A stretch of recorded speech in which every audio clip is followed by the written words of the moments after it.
नमस्कार दोस्तों, आज मैट्रिक्स के पार्ट 2 में डिस्कस करेंगे ऑपरेशन ऑफ मैट्रिसेस, जिसमें एडिशन, सब्ट्रैक्शन और मल्टीप्लिकेशन इन पर डिस्कस करेंगे। फिर properties of matrices, commutative, associative, identity, existence of inverse, distributive, है ना, इन प्रॉपर्टी को डिस्कस करेंगे। और ये प्रॉपर्टीज़ ऑफ ट्रांसपोज मैट्रिक्स और प्रॉब्लम्स, इनको पार्ट 3 में आगे डिस्कस करेंगे। ठीक है, आज इन्हीं दोनों पर डिस्कस करेंगे। तो पहली चीज़ है ऑपरेशंस, हम लोग देख रहे हैं। तो एडिशन ऑफ मैट्रिसेस, मैट्रिक्स को कैसे, कोई दो मैट्रिक्स हैं तो दो या दो से ज़्यादा मैट्रिक्स हैं तो उनको कैसे ऐड करेंगे। ठीक है, if A and B are two comparable matrices, comparable matrices मतलब उनका आर्डर सेम होना चाहिए। Then A plus B is obtain by adding the corresponding elements of A and B, है ना। एडिशन बहुत सिंपल है, जैसे ए कोई मैट्रिक्स है और ये बी मैट्रिक्स है, आर्डर सेम होना चाहिए। शर्त है कि आर्डर सेम होना चाहिए। अगर ये 2x3 है तो ये भी 2x3 होना चाहिए, तभी ये ऐड हो पाएगा। आर्डर डिफरेंट है तो फिर उसका एडिशन संभव नहीं होगा। ठीक है, तो a plus B is equal to क्या होगा कि हम लोग करस्पॉन्डिंग एलिमेंट्स को ऐड कर देंगे। 1 + 0 ये हो गया। फिर दूसरा एलिमेंट, इसका दूसरा ऐड कर लो तो 2 + 1, और फिर 3 + 5 ये हो गया। 2 + 3 यहाँ पे आ गया, और 4 + 8 ये आ गया, और 8 + 2 यहाँ पर आ गया। ठीक है, तो इस तरीके से देखा कि 1 + 0 1, 3, 8, 5, 12 और 10 ये आ गया। इस तरीके से मैट्रिक्स का, टू मैट्रिसेस का एडिशंस करेंगे। मैट्रिक्स 2 हो या 3 हो, मान लीजिए 3 मैट्रिक्स हैं तो तीनों के पहले एलिमेंट्स ऐड कर लीजिए, पहला एलिमेंट आ जाएगा। तीनों के दूसरे एलिमेंट ऐड कर लो तो दूसरा एलिमेंट आ जाएगा। इस तरीके से करस्पॉन्डिंग एलिमेंट्स को ऐड करना है। करस्पॉन्डिंग एलिमेंट्स क्या कहलाते हैं?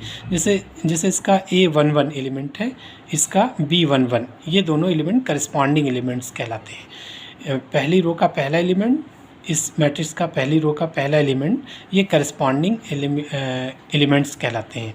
ठीक है, तो करस्पॉन्डिंग एलिमेंट्स को ऐड करते हैं। ठीक यही काम सब्ट्रैक्शन में करेंगे, करस्पॉन्डिंग एलिमेंट्स को सब्ट्रैक्ट करेंगे। ठीक है, तो यहाँ भी टू मैट्रिसेस कैसी होनी चाहिए? कंपरेबल मैट्रिसेस होनी चाहिए। If A and B are two comparable matrices then A minus B कैसे निकलेगा? Is obtain by subtracting the corresponding elements from A to B. A से बी को घटाने के बाद जो मैट्रिक्स ऑब्टेन होगी that is called A minus B. Suppose a matrix ये है, बी मैट्रिक्स ये है, घटा दीजिए तो a minus B is equal to, corresponding element घटा दो तो 4 - 2, ठीक है, -6 और -3 ये हो गया। फिर -1 -5, तो ये प्लस का हो जाएगा, -1 + 5 मतलब 4 आ गया।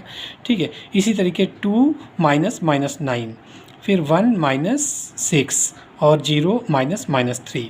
ठीक है, ये लिख लिया आपने। फिर इनको सिंप्लीफाई कर लो, 4 - 2 2 आ गया, माइनस का 9 आ गया, और ये 4 आ गया, ये हो गया 11, ये हो गया -5, और ये हो जाएगा प्लस का 3। इस तरीके से सब्ट्रैक्शन ऑफ दी मैट्रिक्स को हम लोग सब्ट्रैक्ट करते हैं। ठीक है, दूसरा मल्टीप्लिकेशन। मैट्रिक्स का मल्टीप्लिकेशन कैसे होता है?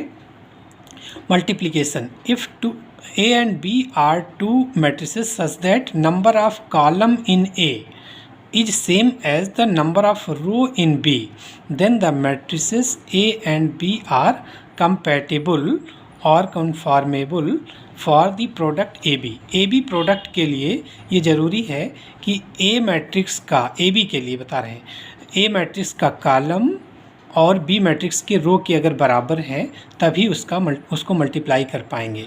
सो ए मैट्रिक्स अगर m क्रॉस n की है, B matrix n cross p की है, तो ए भी निकाल सकते हैं। देखिए, इसके अंदर वाली वैल्यूज़ बराबर होनी चाहिए। जैसे ये इसका कॉलम, ए मैट्रिक्स का कॉलम और बी मैट्रिक्स के रो के बराबर होना चाहिए। तो जो ए बी मल्टीप्लाई होने के बाद जो मैट्रिक्स सी निकलेगी उसका आर्डर क्या होगा? जो बाकी बचेगा, यानी m क्रॉस p उसका आर्डर हो जाएगा। एक एग्जाम्पल के द्वारा समझते हैं। जैसे ए मैट्रिक्स है ये 3x2 की और बी मैट्रिक्स है 2x2 की। अगर इसको मल्टीप्लाई करें, ए बी निकालें, तो ये हो गया हमारा 3x2 और ये 2x3 की मैट्रिक्स है। तो मैट्रिक्स का मल्टीप्लिकेशन कैसे होता है, ध्यान से देखिए। मल्टीप्लिकेशन कैसे होगा, रो बाई कॉलम, यानी फर्स्ट रो फर्स्ट कॉलम से मल्टीप्लाई करेंगे तो हमारा फर्स्ट एलिमेंट आएगा, फर्स्ट रो का फर्स्ट एलिमेंट। फिर first row second column multiply करेंगे करके ऐड करेंगे तो हमारा ये फर्स्ट रो का सेकंड एलिमेंट आएगा। यानी फर्स्ट रो को डिफरेंट कॉलम से जब मल्टीप्लाई करेंगे तो हमारा फर्स्ट रो कंप्लीट होगा।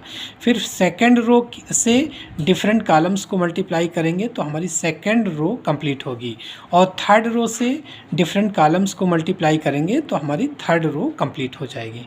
अब देखिए फर्स्ट रो फर्स्ट कॉलम, सो 1 × 2 + 2 × 4 है ना, इनको करस्पॉन्डिंग एलिमेंट को मल्टीप्लाई करके ऐड कर देंगे, मतलब फर्स्ट रो फर्स्ट कॉलम के एलिमेंट्स को मल्टीप्लाई करके ऐड करेंगे तो 1 × 2 + 2 × 4 ये हो गया। फिर 1 × फर्स्ट रो सेकंड कॉलम, 1 × 3 + 2 × 5, 1 × 3 + 2 × 5। फिर सेकंड रो फर्स्ट कॉलम 0 × 2 + 3 × 4, 0 × 2 + 3 × 4। फिर सेकंड रो सेकंड कॉलम 0 × 3 + 3 × 5, 0 × 3 + 3 × 5, ठीक है। फिर थर्ड रो फर्स्ट कॉलम तो 4 × 2 + 5 × 4, 4 × 2 + 5 × 4। फिर थर्ड कॉलम और third row third column multiply कर लो तो 4 × 3 + 5 × 5, 4 × 3 + 5 × 5। इसको सिंप्लीफाई कर लो, 2 × 1 2 हो गया और 4 × 2 मतलब 8, 8 + 2 10 आ गया, ये हो गया 10 + 3 13 हो गया, ये हो गया 12 और ये 0 आ गया, ये 15 आ गया, ये हुआ 8 + 20 28 हो गया, ये हो गया 12 + 25, 12 + 25 37 हो गया।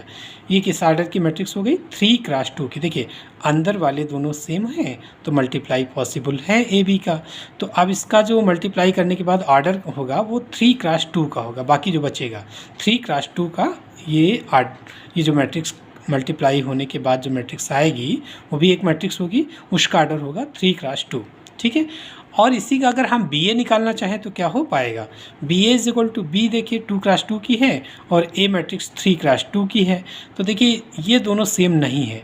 फर्स्ट मैट्रिक्स का कॉलम सेकंड मैट्रिक्स की रो के बराबर नहीं है, इसको मतलब इसको मल्टीप्लाई नहीं कर सकते, बी ए नहीं निकाला जा सकता, नॉट पॉसिबल, नॉट डिफाइंड, ठीक है। Is not possible because B and A are not compatible for the product B ए।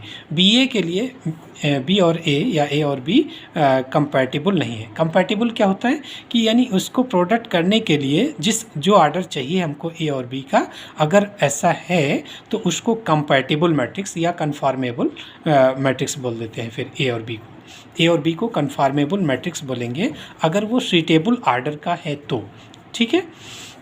तो मैट्रिक्स के केस में ए बी ≠ बी ए होता है, ए बी और बी ए कभी बराबर नहीं होता, बाई चांस कभी हो सकता है, लेकिन ये यूनिवर्सल ट्रूथ नहीं है कि A B = B A B ≠ B A होता है, ठीक है। उसके बाद फिर हम लोग कुछ प्रॉपर्टीज़ पे चलते हैं, properties of matrices under addition पर हम लोग प्रॉपर्टीज़ देख रहे हैं, ठीक है।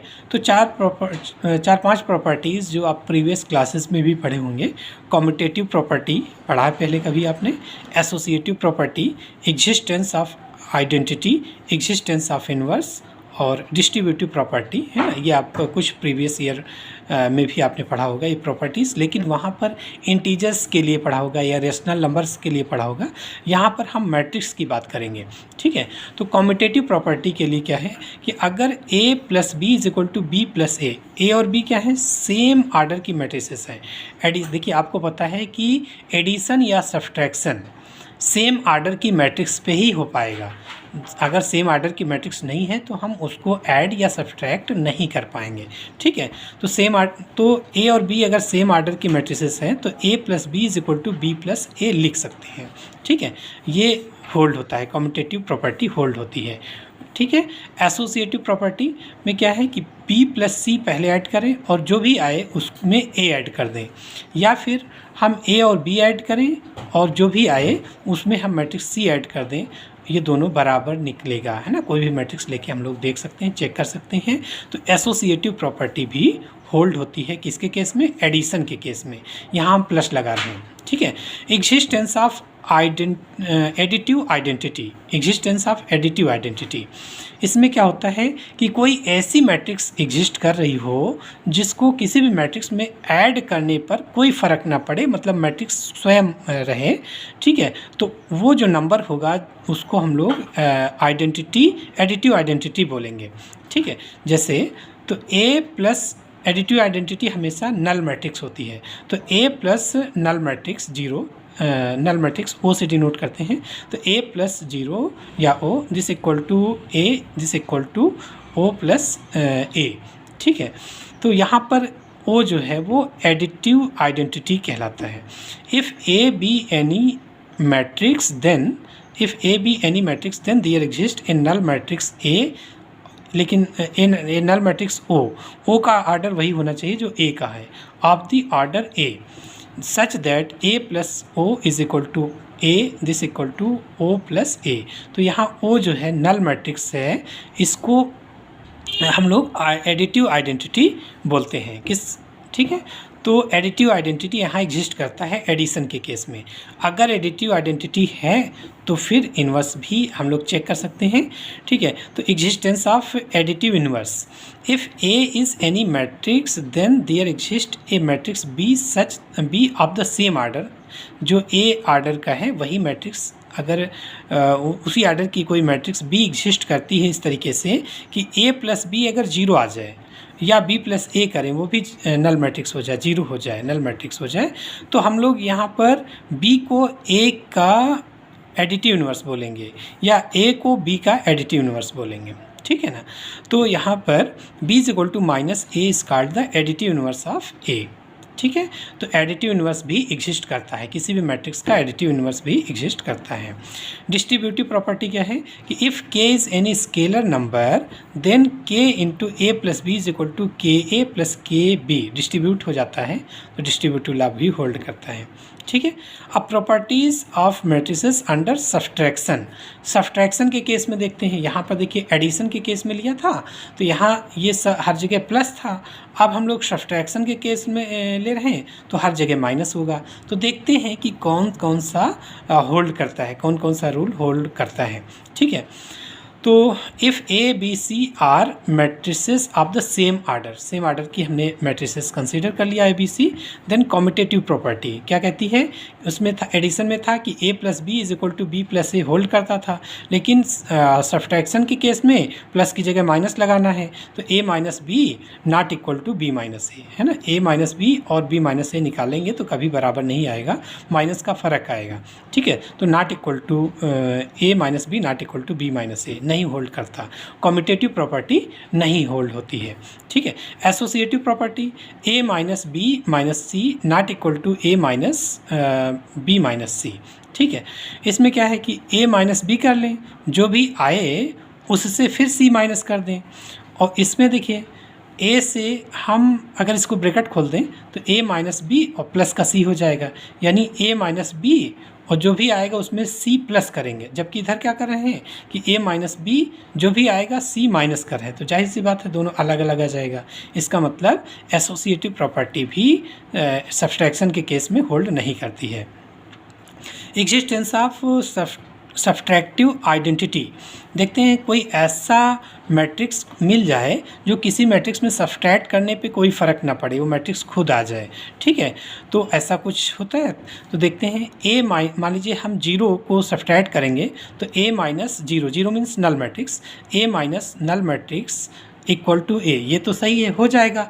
लेकिन जब हम 0 से ए को माइनस करेंगे तो ये माइनस ए आ जाएगा, ए के बराबर नहीं होगा, जबकि प्रॉपर्टी होल्ड तभी होगी जब A minus 0 equal to A is equal to 0 minus A, ये भी इक्वल होगा, तभी सब्सट्रैक्टिव आइडेंटिटी 0 को हम लोग सब्सट्रैक्टिव आइडेंटिटी बोल पाएंगे। लेकिन ये वाली प्रॉपर्टी नहीं होल्ड हो रही है, ये माइनस ए आ जाएगा जो कि ए के बराबर नहीं हो रहा, ठीक है। इसका मतलब कि सब्सट्रैक्टिव आइडेंटिटी नहीं होल्ड करती है, कोई सब्सट्रैक्टिव आइडेंटिटी नहीं होल्ड होती है, ठीक है। एग्जिस्टेंस ऑफ सब्सट्रैक्टिव इन्वर्स, अब अगर सब्सट्रैक्टिव आइडेंटिटी ही नहीं होल्ड करती तो सब्सट्रैक्टिव इन्वर्स नहीं होल्ड करेगा, क्योंकि सब्सट्रैक्टिव इन्वर्स के लिए अगर हम एडिशन वाले से देखें तो इन्वर्स वाले में क्या था कि a plus B is equal to identity element होना चाहिए, तो माइनस वाले केस में a minus B is equal to identity element होना चाहिए। तो आइडेंटिटी एलिमेंट जब हमें मिला ही नहीं कोई सब्सट्रैक्टिव के केस में आइडेंटिटी एलिमेंट हमें मिला ही नहीं, तो इसका मतलब सब्सट्रैक्टिव इन्वर्स नहीं होल्ड करेगा। ठीक है, since subtractive identity does not exist so subtractive inverse does not exist also, है ना, ये भी एग्जिस्ट नहीं करेगा। ठीक है, फिर distributive property k into A minus B is equal to K A minus के बी, ये तो होल्ड करता है, डिस्ट्रीब्यूटिव प्रॉपर्टी होल्ड करती है। ठीक है, फिर मल्टीप्लिकेशन के केस में देखते हैं properties of matrices under multiplication. तो मल्टीप्लिकेशन के केस में A B C are compatible और कन्फॉर्मेबल मैट्रिसेस ले लेते हैं। कंपैटिबल मैट्रिसेस मतलब कि उसका आर्डर, जो आर्डर हमें चाहिए वो अगर है तो उस ऐसे मैट्रिक्स को हम लोग कंपैटिबल मैट्रिसेस बोल देंगे, मतलब सुइटेबल आर्डर होना चाहिए उसमें। ठीक है, जैसे मल्टीप्लाई में हमें ए का कॉलम और बी के रो के बराबर होना चाहिए, बी ए के लिए बी का कॉलम ए के रो के बराबर होना चाहिए। मतलब ऐसा हो जाता है, ए बी सी हम ऐसे ले रहे हैं कि ये पॉसिबिलिटी बन रही है, वहाँ पे मैट्रिसेस कंपैटिबल है या कन्फॉर्मेबल है, बट मल्टीप्लाई करेंगे तो सेम नहीं आएगा।